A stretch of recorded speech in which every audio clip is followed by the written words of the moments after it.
नमस्कार दोस्तों, आपका मेरे चैनल सुरकल वॉइस में हार्दिक स्वागत है। सच्ची खुशी। मम्मी, आप तो अपने पोते पोती में इतना व्यस्त हो गई कि आपको अपनी बेटी और नातिन की याद नहीं आती।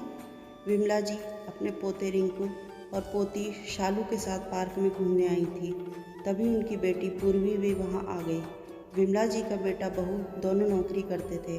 पति के जाने के बाद विमला जी अकेली रह गई तो बेटा राजेश उन्हें अपने साथ ले आया था। यहाँ आकर रिंकू और शालू के साथ उनका मन लगने लगा था।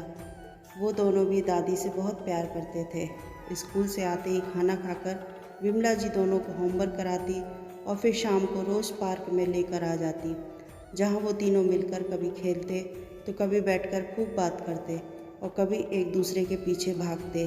धीरे धीरे विमला जी अपना दुख भूलने लगी थी।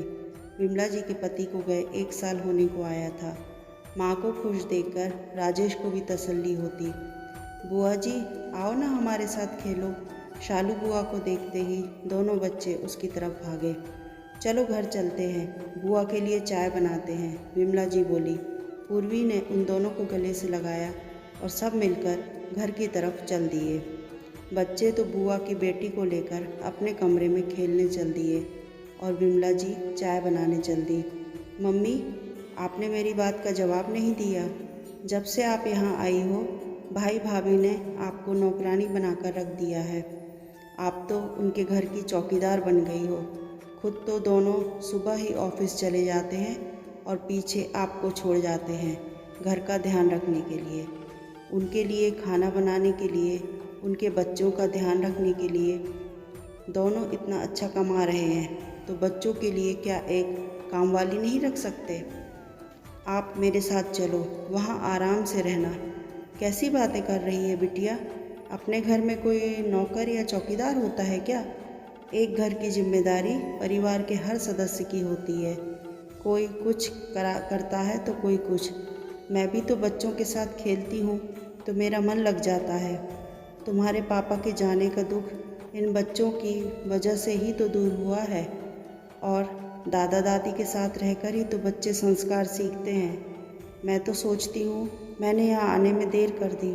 पहले आ जाती तो शायद अकेलेपन का दर्द तुम्हारे पापा को ना लेकर जाता। इन बच्चों के साथ रहकर तो मैंने जैसे ज़िंदगी जी ली। और नौकर तो बहुत हैं घर में। मैं तो अपने शौक़ के लिए खाना बनाती हूँ और ये शरीर चलता रहे तो अच्छा रहेगा। और तेरे साथ जाकर भी तो मैं यही सब करूँगी। तू भी तो नौकरी करती है, वहाँ मुझे तेरी बेटी और तेरे घर को संभालना होगा। अरे दीदी, आप कब आई? तभी घर में विमला जी की बहू रचना आ गई। चलिए आप सब बैठिए, मैं खाने की तैयारी करती हूँ। दीदी, आप खाना खाकर ही जाना। थोड़ी देर में ही राजेश भी आ गया। अरे वाह, आज तो दीदी आई हैं। चलो सब जल्दी से खाना खा लो, फिर आइसक्रीम खाने चलेंगे। आइसक्रीम का नाम सुनकर बच्चे खुश हो गए।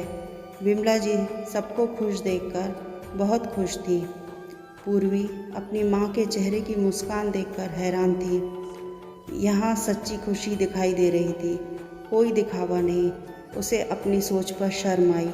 उसने भाई भाभी को कितना गलत समझ लिया था। तो दोस्तों, कैसी लगी आपको आज की ये कहानी? अगर कहानी पसंद आई हो तो प्लीज़ मेरे चैनल को सब्सक्राइब करें, लाइक करें और शेयर करें। Thank you so much. Bye bye.